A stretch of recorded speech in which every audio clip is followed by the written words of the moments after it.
नमस्कार, Indian news में आपका स्वागत है। मैं हूं प्रीति विश्वास। आइए जानते हैं आज का दिन आपके लिए कैसा होगा। वैदिक ज्योतिष शास्त्र में कुल 12 राशियों का वर्णन किया गया है। हर राशि का स्वामी ग्रह होता है। ग्रह नक्षत्रों की चाल से राशिफल का आकलन किया जाता है। आज उस दिन गुरुवार है और गुरुवार का दिन लक्ष्मी नारायण जी की पूजा उपासना के लिए समर्पित होता है। तो चलिए जानते हैं आज के दिन किन राशि वालों को होगा लाभ और किन राशि वालों को रहना होगा आज के दिन सावधान। मेष राशि, आपको बड़े फैसले लेने से बचना है। दिन की शुरुआत में शुभ समाचार मिलेगा। पारिवारिक माहौल में लंबे समय से रुके हुए काम पूरे हो सकते हैं। खर्च और अनावश्यक भागदौड़ भी हो सकती है। महत्वपूर्ण कार्यों पर ध्यान दें। समाज में विशेष पद की प्राप्ति हो सकती है। वृषभ राशि, आज का दिन आपके लिए बहुत अच्छा रहने वाला है। आमदनी में जबरदस्त बढ़ोतरी होगी और आपका मन भी प्रसन्न रहेगा। प्रेम जीवन के लिहाज से भी जो आज का दिन है वो बहुत ही अच्छा और आपको अपने प्यार का इजहार करने का आसानी मौका।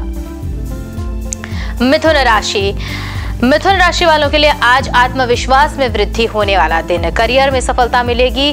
अपना काम टालने से आपको बचना चाहिए। समय पर काम पूरे कर लें तो बेहतर होगा। कर्क राशि वालों के लिए आज विश्वासघात मिलने की आशंका, इसलिए इससे सावधान तो रहना ही। प्रेम के मामलों में सुख शांति के अच्छे योग बन रहे हैं। माता के स्वास्थ्य की चिंता हो सकती है। सिंह राशि, आज का दिन सिंह राशि वालों के लिए थोड़ा कमजोर रहेगा। विशेष रूप से सेहत बिगड़ने से बीमारी हो सकती है, इसलिए अपने खान पान और दिनचर्या पर ध्यान देने की जरूरत। कन्या राशि, आज कन्या राशि वालों को आर्थिक लाभ के अच्छे अवसर प्राप्त होंगे। आपका स्वास्थ्य बेहतर बना रहेगा। यात्रा से आपको लाभ होगा और परिवार में सभी सदस्यों के साथ आपसी तालमेल बना रहेगा। अध्यात्म की ओर आपका रुझान अधिक हो सकता है। तुला राशि, आज का दिन तुला राशि वालों के लिए लाभदायक तो रहेगा। कार्यस्थल पर किए गए प्रयास आने वाले दिनों में आपकी सफलता और प्रगति में योगदान देंगे। आप शारीरिक रूप से थोड़ी थकान महसूस कर सकते हैं। वृश्चिक राशि, आज का दिन आपके लिए अच्छा रहेगा। कुआं खोदकर आप स्वयं पानी पीने की स्थिति में होंगे। इसका मतलब यह है कि आज जितना अधिक काम करेंगे आपको उतना ही अधिक परिणाम भी मिलेगा। धनु राशि के जातक, आज आपको भाग्य का पूरा साथ मिलेगा। आय के नए स्रोत सामने आएंगे। ऑफिस का काम रोजमर्रा की अपेक्षा बेहतर तरीके से संपन्न होगा और आज जीवन साथी आपकी खूब तारीफ करेगा। शाम को मेहमानों के आने से घर का माहौल खुशनुमा बना रहेगा। मकर राशि के जातक, आज आप जितना आराम से समय बिताएंगे उतना समय आपके लिए बहुत ही शांतिदायक होगा। नुकसान से बचने के लिए आपको अटकलों से दूर रहना चाहिए। जीवन साथी की आज आपसे कई शिकायतें हो सकती हैं जिन्हें आपको सुलझाना होगा। कुंभ राशि के जातक, आपके लिए दिन तो सामान्य है। इनकम में बढ़ोतरी जरूर होगी जिससे आपको अच्छा खासा मुनाफा भी होगा, लेकिन खर्च भी बढ़ेंगे और किसी की बीमारी पर काफी पैसा खर्च होने की आशंका। मीन राशि, तो आज पारिवारिक कार्य करने में मीन राशि वालों को परिजनों का सहयोग प्राप्त होगा। निजी समस्याओं को अपने दोस्तों से शेयर करने से आपको बचना है। कुछ लोगों के गलत बयान आपकी मुश्किलें थोड़ी बढ़ा सकते हैं। ज्योतिष शास्त्र की एक शाखा अंक शास्त्र के जरिए बिना जन्म कुंडली के भी भूत भविष्य और वर्तमान जाना जा सकता है। गणित के अंकों से आप जान सकते हैं कि आपका आने वाला समय कैसा होगा, आपका जीवन कैसा होगा, किससे आपकी मित्रता होगी, किस व्यक्ति से आपकी शत्रुता। साथ ही आप और भी बहुत कुछ जान सकते हैं। तो चलिए अंक शास्त्र से जानते हैं कि आज के लिए आपका भाग्य कैसा होगा। शुरुआत करें मूलांक 1 के जातकों से। तो मूलांक 1 के जातक, आज अपने कार्य में किसी का हस्तक्षेप करना आपको पसंद नहीं आएगा। नौकरी की अपेक्षा कारोबार करने वाले व्यक्तियों के लिए आज का दिन लाभदायक होगा। नौकरी को लेकर यात्राएं भी हो सकती हैं। पिता के खराब चल रहे स्वास्थ्य में सुधार होता दिख रहा है। उपाय करना है, लाल मुंह वाले बंदर को चने खिलाएं। मूलांक 2, तो जो जातक मूलांक 2 को धारण करते हैं उनके लिए कोर्ट कचहरी के मामलों से आज दूरी बनाकर रखनी जरूरी।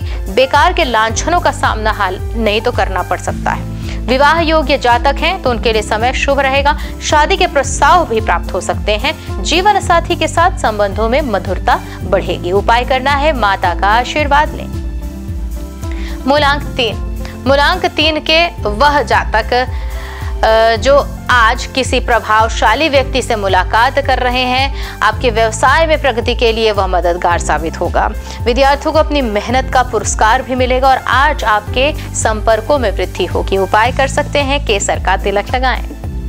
मूलांक 4 के जातक आज संतान के करियर से संबंधित कोई शुभ समाचार मिलेगा। नौकरी में उच्च अधिकारियों के साथ अपने विचारों का आदान प्रदान करेंगे, जिससे अधिकारी आपसे प्रभावित होंगे। कारोबार में भी नए विचारों को लागू करने के लिए खुद को तैयार करें।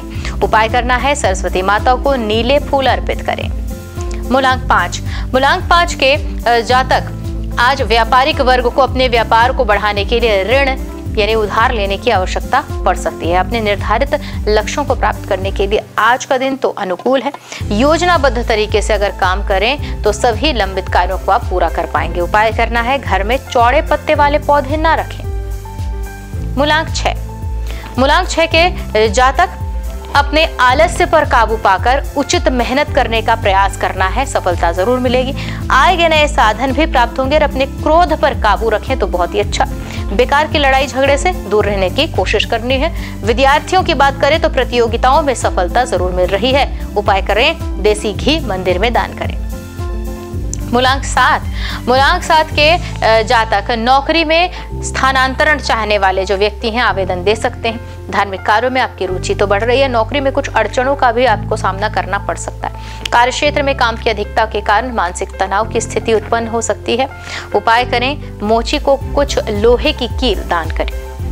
मूलांक 8 के जो जातक हैं वह किसी नए कार्य की शुरुआत के लिए आज का दिन उनके लिए शुभ रहेगा, परंतु किसी बड़े निवेश को करने से बचना है। किसी को उधार दिया पैसा वापस मिलने से आर्थिक स्थिति तो बेहतर होगी। शिक्षा के क्षेत्र से जुड़े लोगों के लिए भी आज का दिन अच्छा रहने वाला है। उपाय करें, सरसों के तेल में छाया दर्शन कर शनि मंदिर में दान करें। मूलांक 9 के जो जातक हैं आज दोस्तों की सलाह से व्यापार में लाभ मिलेगा। उनको क्रोध में आकर अपनी वाणी पर संयम खोने से बचना है, अन्यथा नुकसान उन्हीं को उठाना पड़ेगा। समाज सेवा के कार्य में भागीदारी बनती दिख रही है। कार्य क्षेत्र पर भी कई नई जिम्मेदारियां आपको मिल सकती हैं। उपाय करना है, किसी जरूरतमंद को भोजन करवाकर मीठा भी दें। शुभ काल अभिजीत मुहूर्त दोपहर 12:09 से 12:57 तक। अमृत काल रात 11:39 से रात 1:26 तक। ब्रह्म मुहूर्त सुबह 4:56 से 5:44 तक। तो ये तो थी आज की राशिफल, अंक राशि और पंचांग। कल फिर मिलेंगे इंडियन न्यूज में आपके भाग्य के बदलते सितारों की दशा को लेकर हमारे विशेष कार्यक्रम राशिफल में। तब तक के लिए नमस्कार।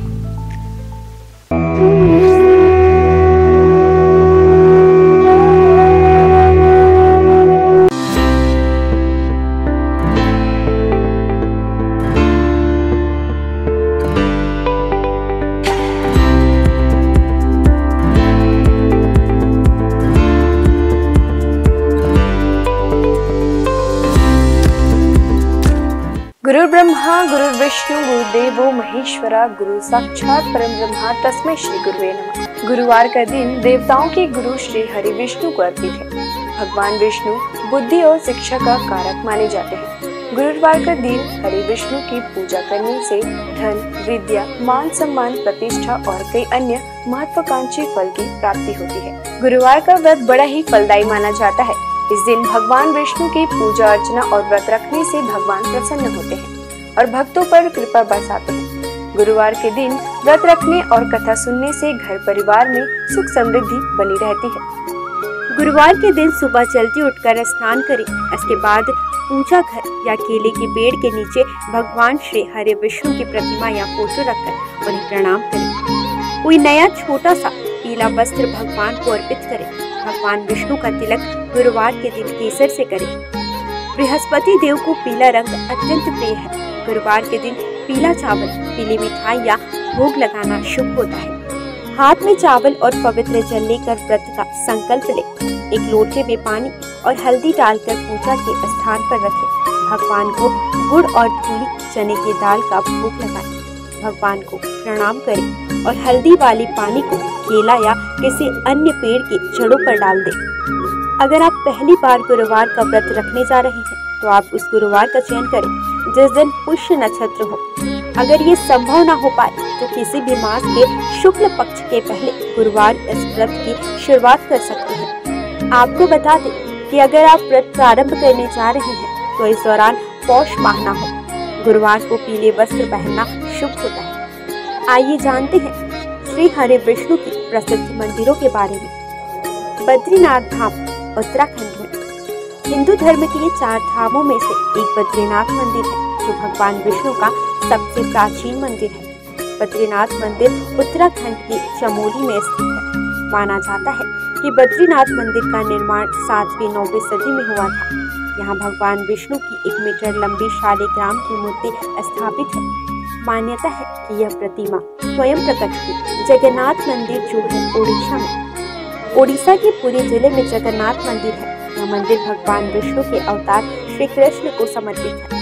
जगन्नाथ मंदिर पूरे हिंदुओं के 4 धामों में से एक है। मंदिर के ऊपर लहराने वाला झंडा उल्टी दिशा में लहराता है। मान्यता है कि इस मंदिर के ऊपर से कोई पक्षी तक नहीं उड़ता। हर साल भव्य जगन्नाथ रथ निकाली जाती है, जिसमें श्री कृष्ण अपने बड़े भाई बलराम और बहन सुभद्रा के साथ होते हैं। इस रथ यात्रा में दुनिया भर से लाखों श्रद्धालु शामिल होते हैं। द्वारकाधीश मंदिर गुजरात, भगवान विष्णु के सबसे बड़े मंदिरों में गुजरात का द्वारकाधीश मंदिर है। यह विष्णु मंदिर जी के अवतार श्री कृष्ण को समर्पित है। मथुरा छोड़कर कृष्ण द्वारका पहुंचे और अपना साम्राज्य स्थापित किया। यहाँ उन्हें द्वारकाधीश के नाम से पुकारा जाने लगा। यह हिंदू धर्म के सबसे प्राचीन और भव्य मंदिरों में शामिल है, जिसका इतिहास 2000 साल से भी अधिक पुराना है। रंगनाथ स्वामी मंदिर जो है तमिलनाडु में। दक्षिण भारत के तमिलनाडु में श्री हरि का भव्य मंदिर है। तमिलनाडु के तिरुचिरापल्ली शहर के श्रीरंगम में स्थित रंगनाथ स्वामी मंदिर भगवान विष्णु को समर्पित है। इस मंदिर में श्री हरि विष्णु शेषनाग शैया पर विराजे हुए हैं। इस मंदिर का परिसर भारत के सबसे बड़े मंदिरों में शामिल है। वेंकटेश्वर, यह भगवान विष्णु के सबसे पुराने और प्रसिद्ध मंदिरों में से एक है। वेंकटेश्वर मंदिर तिरुपति के पास तिरुमाला पहाड़ी पर है। हर साल अनगिनत लोग यहाँ आकर भगवान वेंकटेश का आशीर्वाद और दर्शन पाते हैं। विट्ठल रुक्मिणी, यह वैष्णव मंदिर महाराष्ट्र के पंढरपुर में है। विट्ठल रुक्मिणी भगवान विष्णु के विठोबा को समर्पित है। यहाँ श्री हरि और उनकी पत्नी रुक्मिणी विराजमान है। सिंहाचलम मंदिर, यह मंदिर विशाखापट्टनम के पास है। सिंहाचलम में भगवान विष्णु के नरसिंह अवतार की पूजा की जाती है। कनक भवन, अयोध्या के राम मंदिर को कनक भवन के नाम से भी जाना जाता है। यहाँ श्री हरि के राम अवतार को पूजा जाता है। इस मंदिर में रामनवमी का उत्सव बड़े हर्ष के साथ मनाया जाता है। माना जाता है कि कनक भवन में श्री राम ने कौशल्या के गर्भ से जन्म लिया था। द्वापर युग में जब भगवान विष्णु श्री कृष्ण के रूप में अवतरित हुए थे, तो उन्होंने अपने उपदेशों और लीलाओं से संपूर्ण मानव जाति को उचित और अनुचित का बोध कराया था। और इसी कड़ी में उन्होंने कुरुक्षेत्र के मैदान में महाभारत युद्ध के दौरान गीता उपदेश भी दिया था, जिसमें उन्होंने समस्त मानव जाति को धर्म और कर्म का ज्ञान दिया था। ज्ञान और उपदेश के अलावा श्री हरि विष्णु के पास कुछ प्रलयंकारी अस्त्र भी थे। तो आइए जानते हैं श्री हरि विष्णु 5 सबसे शक्तिशाली अस्त्र के विषय के बारे में। पहला, कौमोदकी गदा। कौमोदकी गदा को श्री विष्णु की शक्तियों का स्रोत माना जाता है। इस गदा को भगवान विष्णु अपने बाएं हाथ में धारण करते हैं। विष्णु जी की ध्यानावस्था में कौमोदकी ज्ञान, बुद्धि एवं समय की शक्ति को प्रदर्शित करता है। विष्णु पुराण में गदा को ज्ञान की शक्ति बताया गया है। इसके अतिरिक्त यह गदा अहम और अहंकार की प्रवृत्ति को भी प्रदर्शित करता है। विष्णु धर्मोच्चर पुराण में कौमोदकी भगवान विष्णु की पत्नी तथा समृद्धि एवं बुद्धि की देवी लक्ष्मी को दर्शाता है। वहीं कृष्णोपनिषद के अनुसार यह गदा माँ काली अर्थात समय की शक्ति को दर्शाता है। यह गदा महाभारत काल में भगवान कृष्ण को वरुण देव से प्राप्त हुई थी। यह भयंकर गर्जना उत्पन्न करके शक्तिशाली असुरों और राक्षसों का विनाश करने में सक्षम थी। दूसरा शक्तिशाली अस्त्र, नारायणास्त्र। यदि नारायणास्त्र का एक बार प्रयोग कर दिया जाए तो संपूर्ण सृष्टि में कोई भी शक्ति इसे रोकने में सक्षम नहीं। शत्रु यदि कहीं छुप भी जाए तो भी यह अस्त्र उसे ढूंढकर उसका वध कर देता था। इस अस्त्र को केवल उसके सामने खुद को समर्पण करके ही रोका जा सकता था। इसका निर्माण सतयुग में स्वयं भगवान नारायण द्वारा किया गया था। महाभारत काल में इस अस्त्र का ज्ञान भगवान विष्णु के रूप में भगवान कृष्ण, गुरु द्रोणाचार्य और उनके पुत्र अश्वत्थामा को था। सुदर्शन चक्र। सुदर्शन चक्र भगवान विष्णु का सबसे प्रिय अस्त्र माना जाता है। यह चक्र 12 अरों, 2 युगों और 6 नाभियों से युक्त था। यह अत्यंत गतिशील और बड़े से बड़े अस्त्रों का नाश करने वाला था। इसके अरों में देवता, सभी राशियां, अग्नि, ऋत्विक, सोम, वरुण, मित्र, इंद्र, प्रजापति, हनुमान, तप, धन्वंतरी और चैत्र माह से फाल्गुन माह तक सभी 12 मास प्रतिष्ठित थे। सुदर्शन चक्र को उंगली से घुमाने पर यह वायु के प्रवाह के साथ मिलकर अग्नि प्रज्वलित कर शत्रु को भस्म कर सकता है। चांदी से निर्मित यह दिखने में बहुत आकर्षण और तुरंत संचालित होने वाला विध्वंसक अस्त्र है। आइए अब जानते हैं श्री हरि विष्णु के कुछ विशेष अवतारों के नाम। मत्स्य अवतार, कूर्म अवतार, वराह अवतार, भगवान नरसिंह, वामन अवतार, श्री राम अवतार, श्री कृष्ण अवतार, परशुराम अवतार, बुद्ध अवतार, कल्कि अवतार। भगवान को उनके प्रिय फूल चढ़ाने से वे जल्द प्रसन्न हो जाते हैं। भगवान को फूल अर्पित करते समय भी कुछ नियमों का ध्यान रखना चाहिए। आइए जानते हैं भगवान विष्णु को कौन से फूल अर्पित करने से क्या फल प्राप्त होता है। कदम्ब के फूल। धार्मिक ग्रंथों के अनुसार भगवान विष्णु को कदम्ब के फूल सबसे प्रिय है। श्री हरि को कदम्ब के पुष्प अर्पित करने से वे जल्दी प्रसन्न हो जाते हैं। भगवान का पूजन इन पुष्पों से करने पर व्यक्ति को मृत्यु के बाद यमराज के कष्टों का सामना नहीं करना पड़ता। इसके साथ ही विष्णु भगवान अपने भक्तों की कामनाएं पूरी करते हैं। गुलाब का फूल। गुलाब के फूल से विष्णु जी की पूजा करने पर श्री हरि के साथ साथ माता लक्ष्मी की भी कृपा हमें प्राप्त होती है। वही सफेद और लाल कनेर के फूलों से पूजन करने पर भी भगवान शीघ्र प्रसन्न हो जाते हैं। इसके साथ ही अगस्त्य पुष्प से नारायण का पूजन करना भी शुभ माना जाता है। तुलसी के पत्ते। श्री हरि को रोजाना तुलसी पत्र अर्पित करना शुभ होता है। इसके साथ ही इस बात का भी ध्यान रखें कि रविवार और एकादशी के दिन कभी भी तुलसी के पत्ते ना तोड़ें। इसके अलावा एकादशी के दिन शमी पत्र से पूजन करने पर यमराज के भयानक मार्ग को सुगमता से पार कर लेते हैं। पीले और लाल कमल के पुष्पों से भगवान विष्णु जी की पूजा करने से श्वेत दीप में स्थान मिलता है। चंपक पुष्प से विष्णु जी की पूजा करने वाले लोगों को जीवन मृत्यु के चक्र से मुक्ति दिलाता है। पौराणिक कथा के अनुसार तुलसी भी भगवान विष्णु को लक्ष्मी के समान ही प्रिय है और इसलिए उसे विष्णु प्रिया के रूप में मान्यता प्राप्त है। विष्णु का निवास क्षीर सागर है। श्री हरि विष्णु के 108 नामों का जाप करना शुभ होता है। इनके जाप से आपके जीवन की समस्याएं दूर होने लगती हैं। रोजाना नामों के जाप से आपके जीवन में सुख शांति बनी रहेगी। इसके साथ ही आपके परिवार में धन की कमी नहीं होगी। आइए जानते हैं 108 नामों में से कुछ विशेष नामों को और उनके अर्थ। नारायण अर्थात ईश्वर अर्थात परमात्मा। विष्णु हर जगह विराजमान करने वाला, वशटकार यज्ञ से प्रसन्न होने वाला। भूत भव्य भवत प्रभु अर्थात भूत वर्तमान और भविष्य के स्वामी। भूतकृत सभी प्राणियों के रचयिता। भूतभृत सभी प्राणियों का पोषण करने वाले। भाव अर्थात संपूर्ण अस्तित्व वाले। भूतात्मा अर्थात ब्रह्मांड के सभी प्राणियों की आत्मा में वास करने वाले।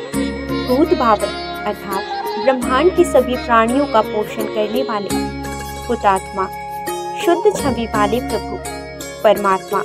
श्रेष्ठ आत्मा अव्यय अर्थात हमेशा एक रहने वाले। पुरुष हर जन्म में वास करने वाले। साक्षी अर्थात ब्रह्मांड की सभी घटनाओं के साक्षी। क्षेत्रज्ञ अर्थात क्षेत्र के ज्ञाता। गरुड़ ध्वज गरुड़ पर सवार होने वाले। योग श्रेष्ठ योगी। योगा पिंजा नेता अर्थात सभी योगियों का स्वामी। प्रधान पुरुष ईश्वर अर्थात प्रकृति और प्राणियों के भगवान। श्रीमान अर्थात देवी लक्ष्मी के साथ रहने वाले। केशव अर्थात सुंदर बाल वाले। पुरुषोत्तम श्रेष्ठ पुरुष। सर्व अर्थात संपूर्ण या जिसमें सब चीजें समाहित हो। शर्व बाण में सब कुछ नाश करने वाले। शिव अर्थात सदैव शुद्ध रहने वाले। स्थाणु अर्थात स्थिर रहने वाले। भूतादि सभी को जीवन देने वाले। निधिर्व्यय अर्थात अमूल्य धन के समान। संभव सभी घटनाओं में स्वामी। भावन भक्तों को सब कुछ देने वाले, भरता, संपूर्ण ब्रह्मांड के संचालक, प्रभु, सभी चीजों में उपस्थित होने वाले प्रभु, सर्वशक्तिमान प्रभु, ईश्वर, पूरे ब्रह्मांड पर अधिपति, स्वयंभू, स्वयं प्रकट होने वाले, शंभु, खुशियां देने वाले, जगन्नाथ अर्थात जग के नाथ, पुष्कराक्ष अर्थात कमल जैसे नयन वाले। आज बस इतना ही। कल हम आपसे फिर मिलेंगे सप्ताह के 7 दिन पूजे जाने वाले देवी देवताओं की पूजा विधि के साथ। देखते रहिए इंडियन न्यूज़।